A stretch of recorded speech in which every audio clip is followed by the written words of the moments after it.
like to introduce him to you. You may know him already through his regular contributions to Film Comment and to Movie. You might also know him through his books on Hitchcock, Murnau, Satyajit Ray, Godard. But I'd like to read a quote to you because I think this particularly introduces Robin to you and perhaps the lecture as well. It's a quote from an article in which Robin says that creativity is closely associated with a sense of communication, one's living relationship with other people. It is obviously deeply rooted in sexuality, which is why all art, indeed all meaningful activity is capable of sexual interpretation. This is Robin Wood.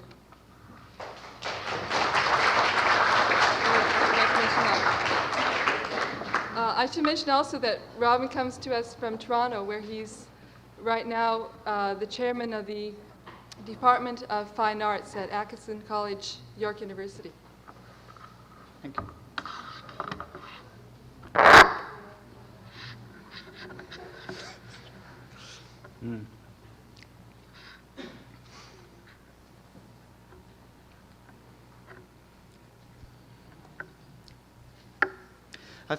I want to begin by laying my cards on the table and foregrounding the basic position from which I want to talk about films tonight.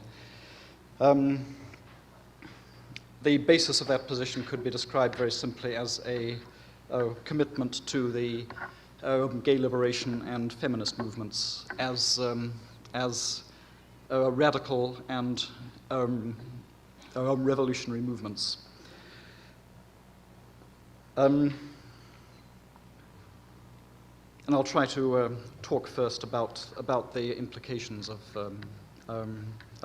that commitment before I work my way into cinema. Well,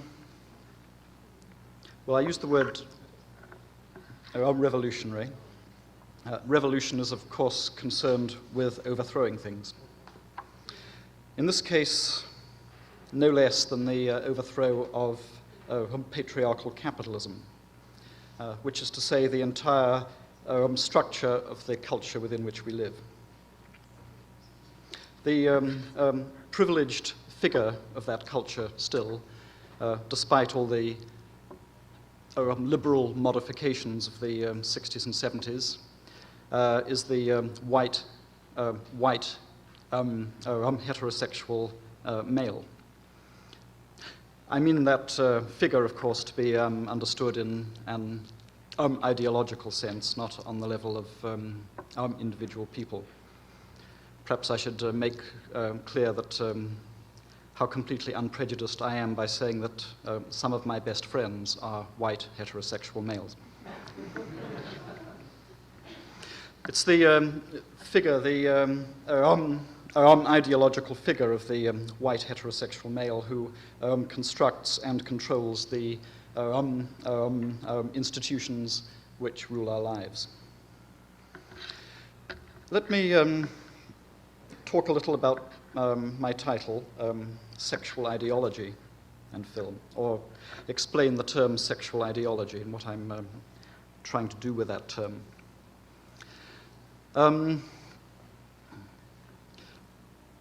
The dominant sexual ideology under which we live is, of course, patriarchal. Central to it is the patriarchal family. Out of that ideological emphasis on the patriarchal family as norms grows the whole construction of sex roles in our culture, the emphasis on sexual differentiation. Our assumptions about what men are and what women are, what constitutes male and female, are assumptions that are cultural assumptions, precisely, have tended to become completely naturalized. That is, we accept them as if they were laws of nature. I think one should stress, as a sort of starting point, the total inadequacy of the basis of biological difference between male and female to sustain the enormous ideological structure that patriarchal capitalism raises upon it. No sooner does a child come into the world than she or he is placed within the whole blue for a boy, pink for a girl syndrome, and from there on, everything that happens to that child ideologically determines his sexual role, her or his sexual role, sexual identity.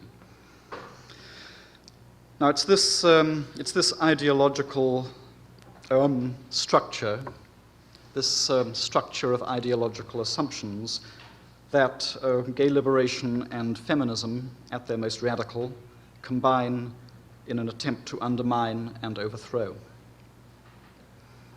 Central to it, as I've already suggested, is the ideological dominance of the family as a norm, a central institution on which our culture is built. The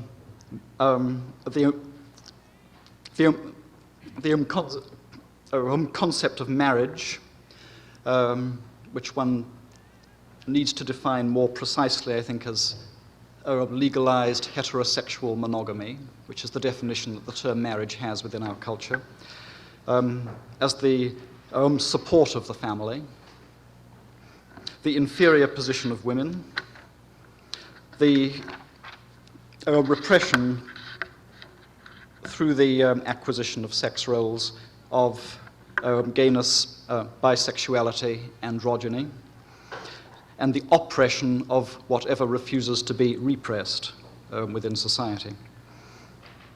The denigration of free and open sexual relationships under the dirty name promiscuity.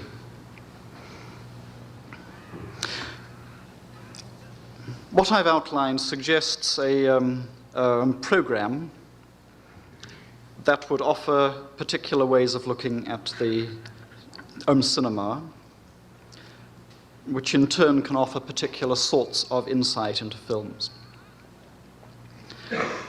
I'm going to concentrate tonight on Hollywood as still the dominant cinema in the Western world, the cinema from which we derive ideological models. And what I want to do first is to examine some of the major recurrent and developing patterns that have emerged in the American cinema since the late 60s and into the 70s. I shall then gradually move in towards Scarecrow and Montreal, Maine later. Well, let's start at the top, or perhaps the bottom, depending on the point of view from which you look at it, with that set of films that one thinks of, I think, as particularly of the 70s, and particularly significant in terms of box office terms, in terms of commerciality, the disaster film cycle. If one wants some sort of dominant image of the Hollywood cinema in the 70s, a dominant idea of Hollywood, one might, I think, very well start there. What the disaster films have offered overall, irrespective of the various differences between them, what they have offered overwhelmingly is a multitude of signifiers of expensiveness. This is perhaps the supreme thing that they're about. By their very nature, the films are celebrations of capitalism, even when they show capitalism in disarray. See what money can buy, they seem to be saying. What sets, what stars, what spectacle. We could, I think, logically deduce that such films would be firmly reactionary, and they are.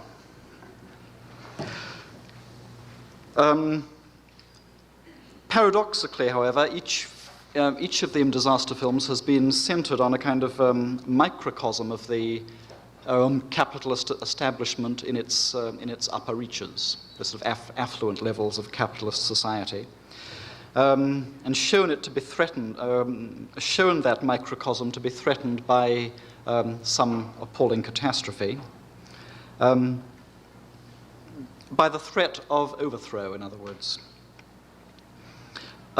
This overthrow, though, is not in is never presented in terms of some organized social threat, for example, some kind of revolutionary activity. The idea of overthrow, of the overthrow of capitalism, is always projected onto natural or accidental disasters. And with that, I think, goes the very striking absence from these films of all actual or potentially revolutionary groups. You don't get any workers in them. You don't get any students in them usually. You don't get any black militants or anything like that. The whole idea of a revolutionary threat to capitalism, in other words, is projected onto the supposedly natural disaster, or at best the mechanical failure of something. What these films really are, it seems to me, is not so much disaster films as survival films. They're the films in which capitalism celebrates its ability to overcome, its ability to survive. The most striking instance of, and the most striking single moment, I think, that epitomizes that is at the end of the Towering Inferno, when the apparently totally ruined building, you suddenly get a long shot of the apparently, one supposes, totally devastated building, and finds that all the lights are back on by some miracle. The whole thing is a sort of blaze of glory again. We've come through. Absolutely consistently with that, these films offer the most conservative presentation of sexuality imaginable. Enormous emphasis on heroes, the active, assertive male hero, who, by the end of the film, puts things to right. Women in these films are allowed the concession of a few feats of minor heroism, or perhaps I should say heroinism. But they always need the man by the end. The supreme example of this, although one of the worst of all the disaster films, coming right at the end of the cycle, Airport 77, presents this, I think, most nakedly. The aberrant couple, the couple played by Christopher Lee and Lee Grant, adulterous, promiscuous wife, embittered husband, get killed off relatively early in the film. The film moves towards the reuniting of the James Stewart patriarchal family. The end of the film, the hero rescues the heroine from death, and despite the fact that the heroine is played by Brenda Vaquero, an actress usually of extreme vitality and energy, she's allowed to do almost nothing in the film except be helpless. I might put in here an aside on a couple of films which are obviously very like disaster films, and they'll provide a link to my second group, which is going to be horror films, because they also relate to horror films. The two Jaws movies. What we have once again, here I might refer you to a brilliant short analysis of Jaws 1, the original Jaws, in a recent issue of Movie Magazine by Andrew Britton, which deals with this, I think, brilliantly. whole ideological thrust of Jaws was to finally establish the middle-of-the-road American patriarch as the man who can write everything in the end. The working-class guy, Robert Shaw, is dispatched. The upper-class intellectual proves fairly useless, although some of his equipment is put to good use. In the end, it's middle-of-the-road, average American policeman, Roy Scheider, who kills off the shark and sets everything to rights. And all that is even more blatant, in fact, much more blatant and much more obvious because the film is so much inferior in Jaws 2, with its enormous emphasis on youth and the awful troubles that the young people get into, which of course all have to be put right by the father figure. It's a film that I think can be reduced to the simplest and most banal message: always listen to Dad. I wanted to pass from, considering the disaster cycle as a kind of basic unit of Hollywood at its most reactionary, its most conservative in all ways, including sexual relationships, differentiation between the sexes, and so on. To cross from there via Jaws to what I think is has become the most remarkable Hollywood genre in the 70s. The most radical and the most subversive, and also perhaps the richest, the horror film. I'd suggest myself that the raw material of horror films is basically subversive. The horror film has always been concerned with the monster as the return of what normality tries to repress. In fact, in horror films, everything that normality wants to repress gets projected onto one Hollywood monster or another. What's particularly interesting, however, about horror films is that the monster is traditionally the most sympathetic figure in the film. This, I think, is a long-standing tradition. The human beings are always presented as colorless, conventional, dull. We simply aren't interested in them at all. What we are interested in and finally sympathetic towards is the monster. What has happened to the horror film in the 70s? Well, I suppose going back to the early 60s, ever since Alfred Hitchcock made Psycho, is that horror has at last, well, there's been a final admission that horror really belongs where it always really did belong, at the heart of the family. Virtually every American horror film in the 70s is a family horror film. The monster being presented almost invariably as the product of family tensions, family conflicts. This can take a great many different forms. I'd mention three remarkable filmmakers who inflect this in very different ways. Tobe Hooper of Texas Chainsaw Massacre, a film that presents the capitalist family at its most totally corrupted and debased and degenerate, that in fact turns the family itself into the monster of the film. Brian De Palma in Sisters, and then Carrie.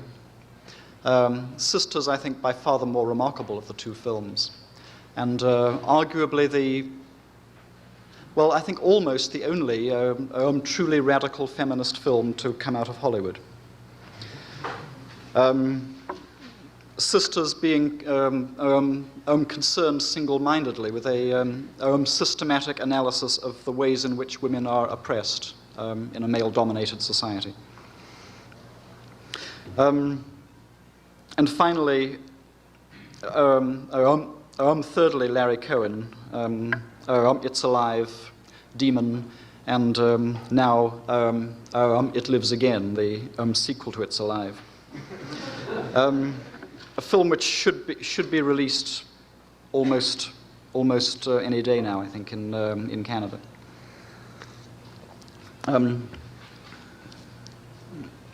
Possibly the best American film I've seen this year. Best new American film I've seen this year. Cohen, I think, of these directors, the only one who has really pushed the boundaries of the horror film forward by making a film in which the whole thrust of the action and the entire suspense arises not out of attempts to destroy the monster, but out of attempts to preserve it and understand it. If one takes the monster as representing the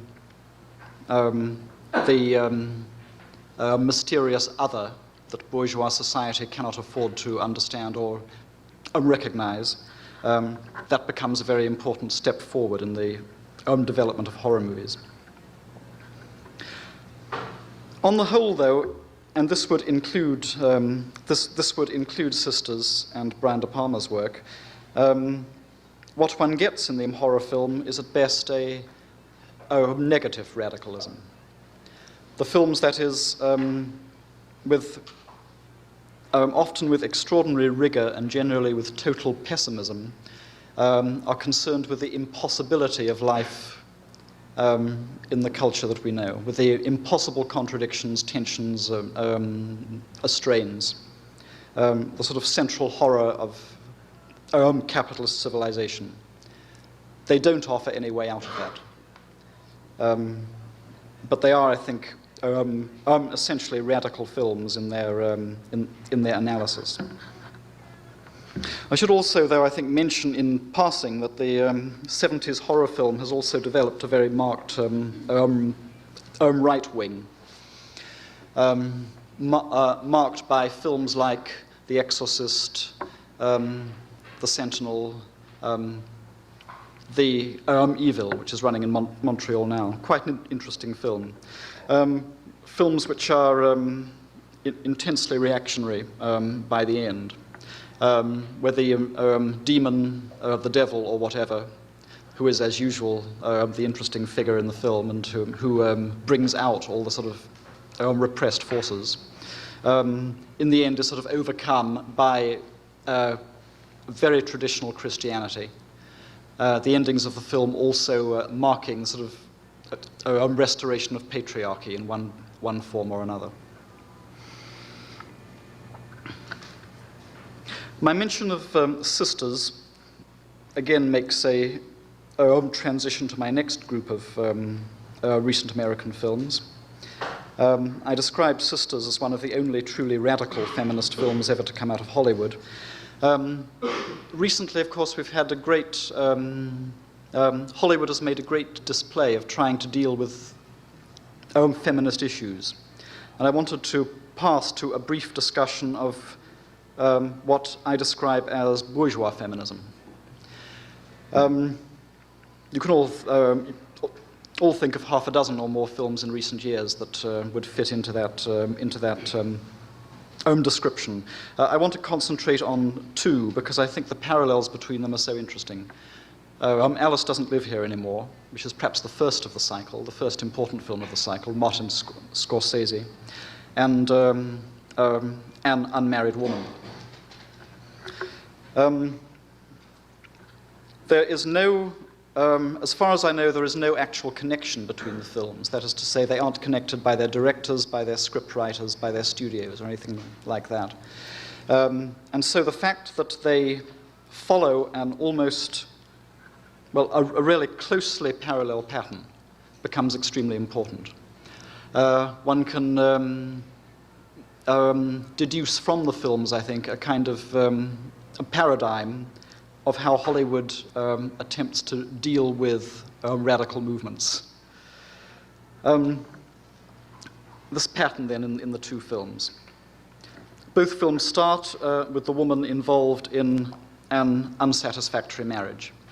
In Alice Doesn't Live Here Anymore, it's an obviously unhappy marriage. She's maltreated and ignored by a male chauvinist pig. In Unmarried Woman, the marriage is successful on the surface but proves to be crumbling underneath, and the man is the husband is carrying on with somebody else. Both films take that as their starting point and then show the unsatisfactory marriage ended by, in Alice, death, in Unmarried Woman, adultery. Each film places great importance on the mother-child relationship. In Alice, it's a boy. In Unmarried Woman, it's a girl. But the characters are remarkably alike, and the relationships are remarkably alike.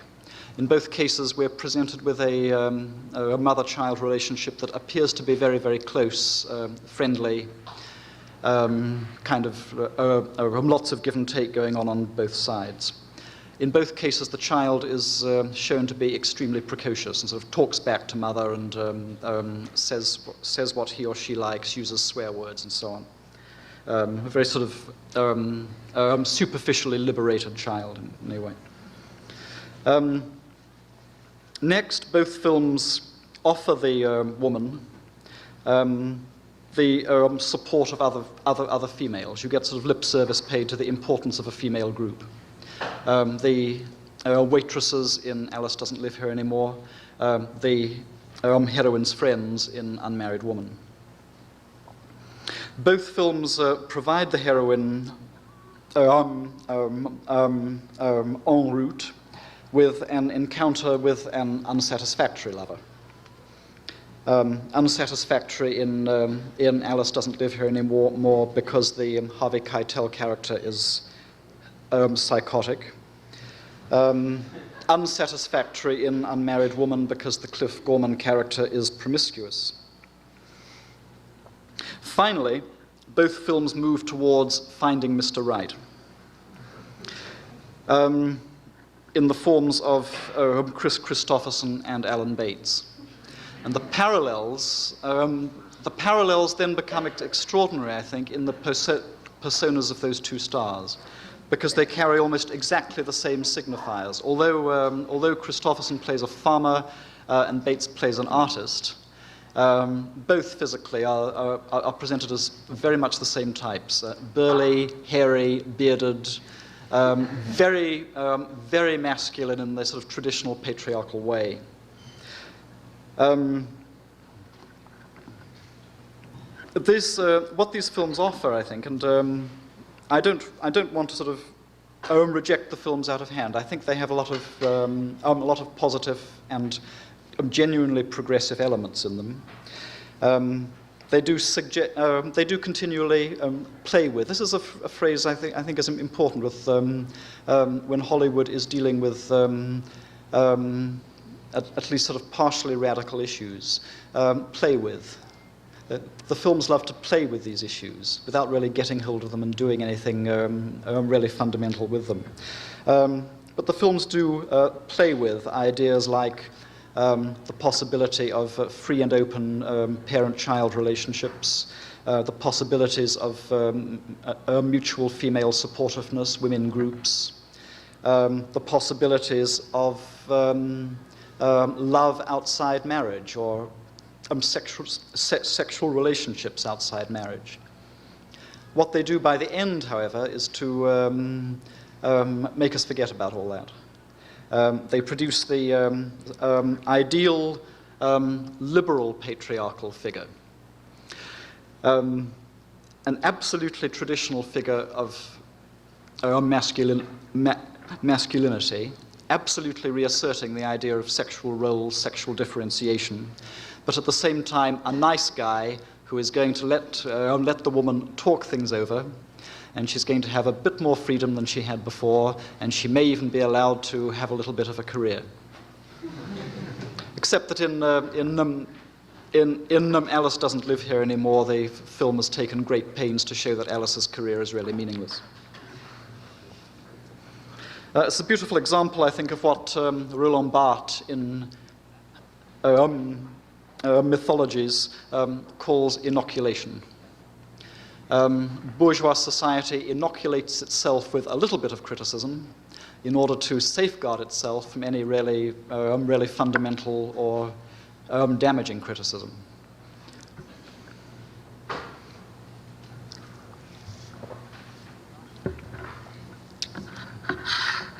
Next to these bourgeois feminist movies,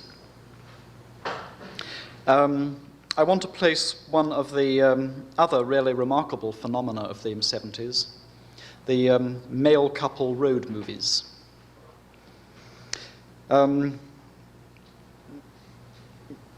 really think some work should be done tracing the evolution of this as a subgenre in the 70s, because it obviously is so strong that it must have extreme sociological significance. It seems to begin, I think, from Midnight Cowboy and Easy Rider, which came out at almost the same time, and which together, if you put them together, provide most of the components of this particular genre. Also around the same time, we had Butch Cassidy and the Sundance Kid, and the three films as a group obviously provide all the elements, all the necessary elements. What these elements are, you guess, of course, that I'm now heading towards Scarecrow at last. What these elements are. First of all, the idea of journey. Of course, literary and artistic works through the ages have often been constructed on the idea of journey, the journey pattern, the search. With these films, it's usually a very particularly defined journey. It's a journey to nowhere. Or it's a journey, if it has an object, if it's a search for something, then the object is never found. Proves to be illusory or useless or inappropriate. I particularly like there, by the way, the original publicity that came out for Easy Rider when the film was released. The story of two men who went in search of America and couldn't find it anywhere.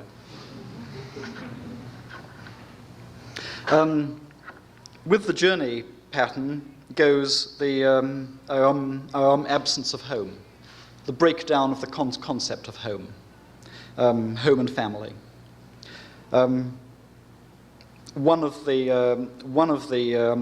elements that makes these films very interesting from the point of view that I'm discussing tonight, I think. They do take as their starting point some, albeit vague, sense that the basic ideological structures are breaking down, that the dominant ideas about home, family, settling down, marriage and so on, no longer carry quite the same weight, no longer have the same strength that they used to have. Thirdly, of course, the films are centered on a male relationship, which is presented as the emotional center of the film, and the film tends to be structured on the relationship between the two men rather than their relationships with women. A great many critics have talked rather vaguely about homosexual overtones in these films,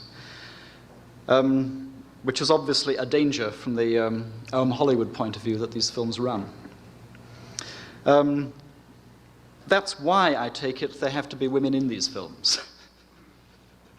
The roles of women in these male couple road movies are usually extraordinarily perfunctory, undeveloped. There's the sense that the women have no real place in the film, except as sort of casually encountered chicks. That's true, I think, even in a film like A Race with the Devil, which I would include in this category, despite the fact that Peter Fonda and Warren Oates are both equipped with wives in that film, because the wives come across as having no more importance to the men than the sort of chicks encountered on the road in the other movies. Women, though, have to be in these films. They have an absolutely essential function. They have to be there to show the audience that our heroes are not gay. And some of the films, not so many, but a small but significant number, I can think of 3 very striking cases, underline that or support that by producing gay characters who are presented as either very nasty or merely comic and stupid, so that homosexuality can be actually disowned within the film. One can interpret that in 2 ways, of course. Disowning, on the one hand, the three films I'm thinking of, obviously Scarecrow is one. Midnight Cowboy, with the elderly man that John Voight beats up before he goes off to ride on the bus with Dustin Hoffman. And California Split, the Robert Altman film, which actually manages to produce a comic transvestite, to show us that, of course, Elliot Gould and George Segal are not like that. There are 2 ways of seeing that, I think. One can see it as I've suggested, its obvious function, a means of disowning. One can equally see it in terms of Freudian projection. The gayness in the hero's relationship has to be repressed in the film, mustn't be allowed expression, and therefore becomes projected onto another character. The supreme example of that is in the example where it's most completely elaborated and perhaps most supremely offensive, is in a film outside Hollywood, Bertolucci's 1900. Where you get Donald Sutherland produced as the homosexual sadist monster, beating little boys' brains out, so that we needn't think badly of the love between Robert De Niro and Gérard Depardieu. Once again, the idea is they're not like that. And I find these male couple road movies, I suppose, ambiguously progressive. They do testify by their existence to a sense of the breakdown of established ideology, the weakening of established ideology. At the same time, what they do is, as I suggested before of the bourgeois feminist films, play with these issues rather than confront them. The implications are never really cleanly followed through. I'll come to Scarecrow in just a moment, but before passing to it, I think a word about the film I wanted to show, and it wasn't available. Scarecrow's second choice, Dog Day Afternoon. Might be appropriate here. Dog Day Afternoon, of course, isn't a road movie, and its male couple never even meet in the course of the film. They only converse over the telephone. The film is very interesting, I think, as a kind of inverse of the male couple road movie. In Dog Day Afternoon, the 2 characters are explicitly gay, and therefore they have to be kept apart. There mustn't be a scene between them. You can't have them riding across America in a car together. Dog Day Afternoon is, I think, a very interesting and a very film I tend to treat very sympathetically. As far as I'm aware, the first Hollywood film ever to give the audience a popular star hero identification figure in the Al Pacino character, and then suddenly reveal halfway through that he's gay. It's extraordinary. Whenever I've seen the film, it's always caused extreme consternation, that moment. all the men in the audience who've been identifying with this character up to the hilt suddenly feel terribly threatened. He can't be, he isn't. Oh. Of course, the film is, again, at most ideologically ambiguous in terms of being a progressive movie. It produces a central figure who is ideologically absolutely safe.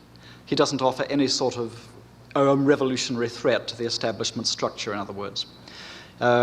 He does rob a bank, but he's a bit of a clown. He doesn't really know what he's doing. He hasn't any sort of political program at all. He's undertaking it all for purely personal reasons. He doesn't have any political sense. He's got back from Vietnam. He used to support Goldwater. He's sort of completely unaware of his social position. He's that sort of figure whom the sort of liberal bourgeois audience has never had any difficulty at all in accepting, the sort of outsider, the loner, who doesn't threaten society at all. And what the film does is to produce, in its course, the group of gay activists who come and sort of picket outside the bank where the robbery is, and they are presented as the usual row of grotesque stereotypes. I mean, the characters who might constitute a threat to the establishment. I see Dog Day Afternoon as a very close parallel to Alice Doesn't Live Here Anymore. It has the same kind of ambiguity and ambivalence in its effect, in terms of gay liberation as Alice has for feminism. Let's come then briefly to Scarecrow. Film I find extremely interesting and rather confusing. I end up being quite uncertain what it really is about. I think a lot of the confusion arises from the film's curious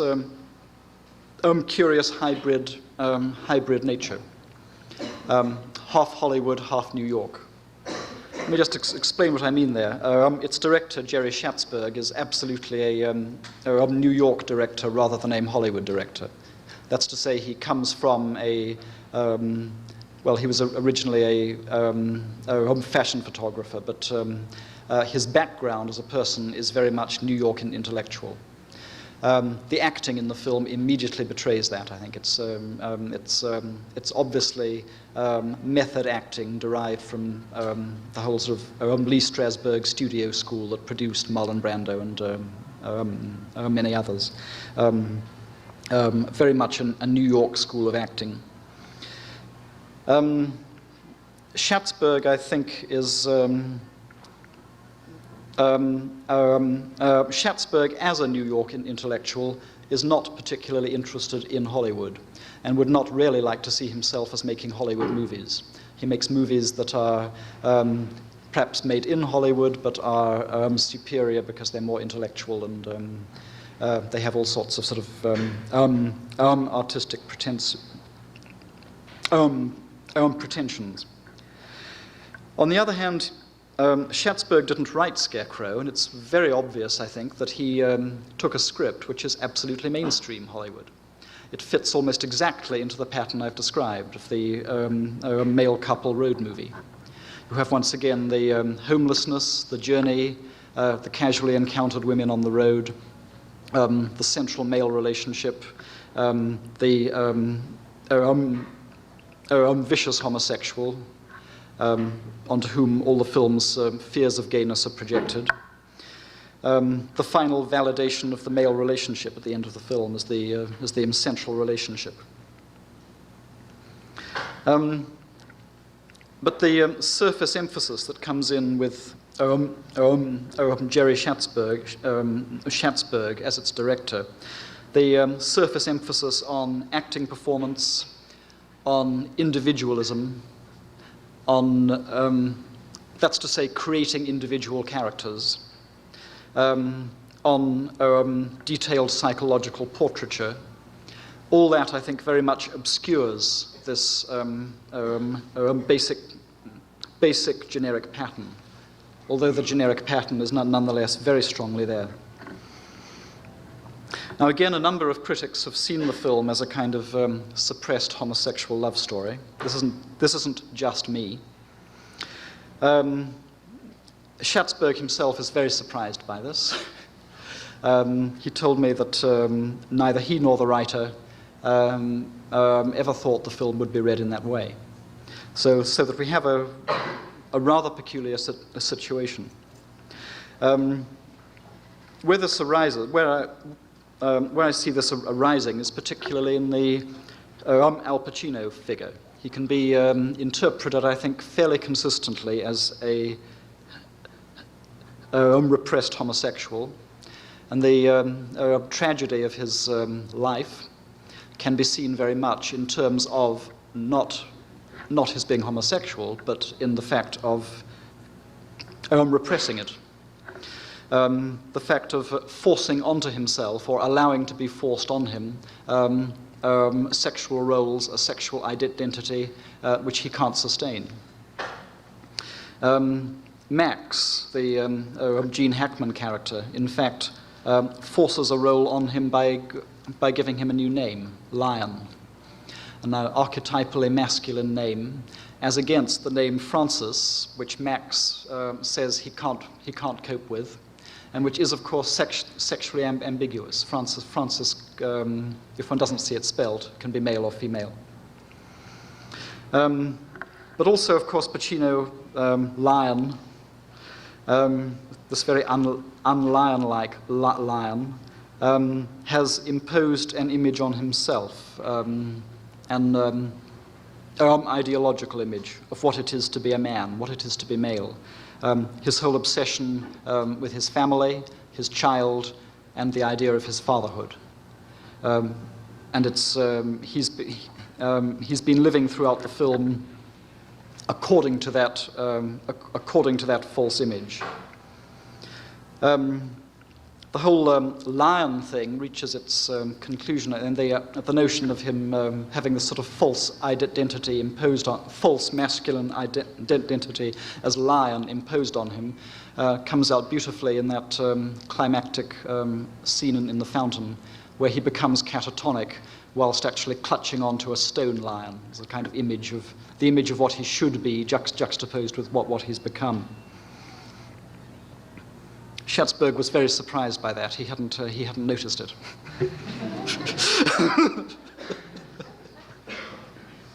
Film directors never seem to know what their films are about at all. I still can't understand how you can shoot that scene with a character called Lion and not realize that you're using the statue of a lion. However, the whole Pacino breakdown, of course, comes when his false image of himself is finally destroyed, where the family, his notion of himself as family man, as husband, as father, is brutally shattered. In that telephone conversation, and the lamp, which is his link with his son, the gift of the lamp, his link with his child, the gift of the lamp. The lamp is left on the car hood. After which he can only deteriorate into a sort of insanity or catatonia. The ending of the film, I think, can be read, although it's obviously not exactly optimistic, can be read in a very positive way. Hackman at the airport, his demand for a round-trip ticket instead of a one-way ticket to Pittsburgh, of course, implies that he's coming back to look after Pacino. He's accepted that his illusion, the car wash, his obsession with his car wash in Pittsburgh, is no longer as important to him as his relationship with the other man. whether one reads that relationship as sexual or not, I think is less important than the way that ending acknowledges that one's sense of what relationships are important should not be determined by dominant ideological assumptions. That the relationship with another man can be the central relationship, the most meaningful relationship of his life.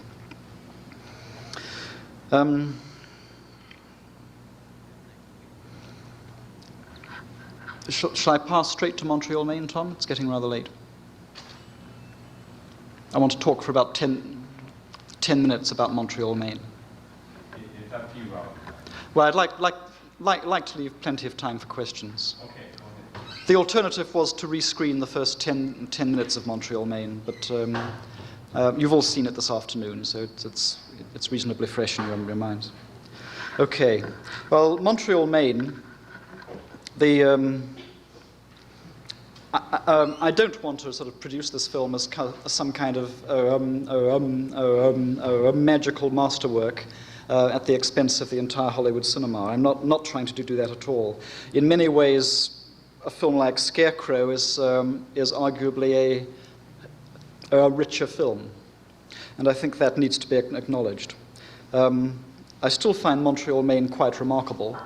And one point that does, I think, have to be made is that it's a film that almost certainly could not have been made in Hollywood. It had to be made independently outside the system.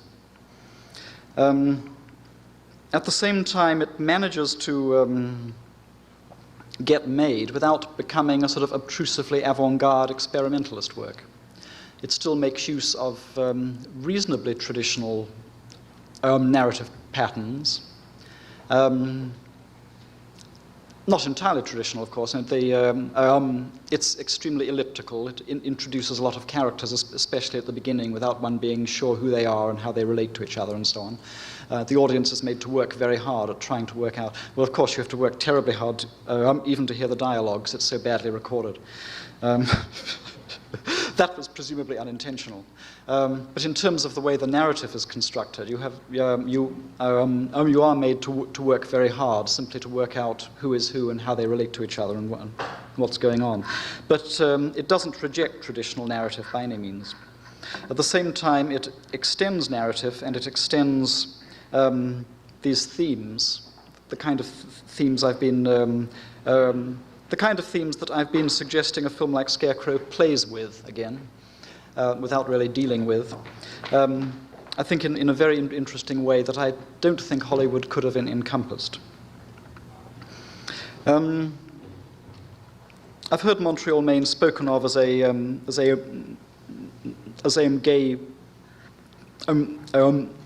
gay movie.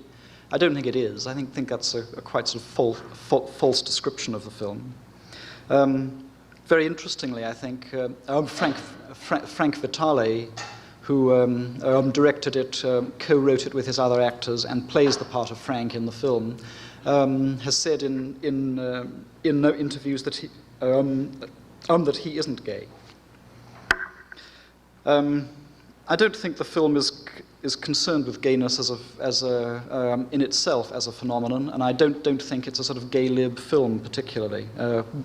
Not in its central aim.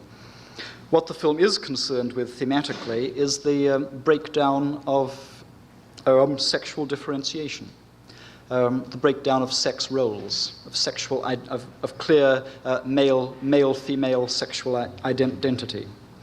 And this is what fascinates me about it, and why I wanted to juxtapose it with either Dog Day Afternoon or Scarecrow. It deals with the I think underlying the film is some sense that people should not allow themselves to be defined in terms of social roles. It's very striking, I think, that almost none of the characters is seen at work, and we don't know what most of them do. Presumably they earn a living somehow, but we never quite find out how. Frank has been a photographer, but we have little sense of whether he earns a living at it now or what he does. The only person we see in his work surroundings is the boy's father, significantly, in his sort of patriarchal office plus female secretary. So that the characters are not identified through work or through professions or through jobs. I think that's very important. To see how important, just think how many of us and how often, when we meet somebody at a party, the first thing we think of to say to them is, "And what do you do?" Never, what are you interested in? What sort of person are you? But what do you do? We define people according to their profession. But more importantly, as I said, the film is concerned with the breaking down of clear-cut sexual differentiation. It starts with Frank breaking off an affair with a girl who looks like a boy. In the course of the film, he falls in love with a boy who looks like a girl. There's the suggestion of a very sort of curious androgynous resolution of the Oedipus complex at work there. John, the boy, who looks very like his own mother, he has almost identical long black hair, is attracted to Frank, who strongly resembles his father. The first time I saw the film, I couldn't distinguish the two male characters at first. I thought Frank and the father were the same person, as I wasn't familiar with either actor. The relationship between Frank and John transgresses every taboo. The taboo of sex, because they're both male. The taboo of age, because one is adult and one is a child. And less obviously, but it's still there, I think, the whole sort of class taboo on people from different cultural groups mixing.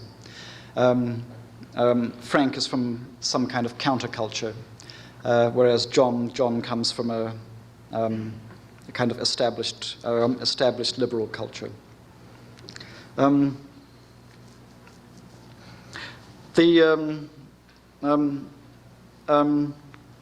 relationship between Bozo and Jackie is used in the film, I think, as contrast and a kind of context to this. What the film seems to be trying to suggest there is that traditional heterosexual relationships are also breaking down or becoming increasingly difficult. The two clearly wanting very different things. You get Bozo's refusal to be pinned down. He won't tell Jackie how long they're going to be together, how long he intends that they should be together. He just sort of says, let things happen. The film also tries to deal with the whole question of how friendship and sexuality relate in the Bozo-Frank relationship, which is not a sexual relationship, but both men seem to have a feeling that perhaps it ought to be, that perhaps it lacks something because it isn't. Hence the little scene where they try to have it off together in the car, and it obviously doesn't work. After which there is the sense of a kind of loss, a kind of absence in the relationship, out of which develops Bozo's intense jealousy of the boy, and his desire to break up the relationship between Frankie and Johnny, of course. And the names are obviously the sort of irony of the names is obviously intended there. I also admire the film for its refusal to sentimentalize anyone. I mean, it doesn't present some kind of idealized version of the counterculture. It certainly doesn't present any idealized version of the gay world or of a gay culture. That enormously challenging central relationship, the Frank and John relationship, is destroyed as much by the gay characters as it is by the straight characters.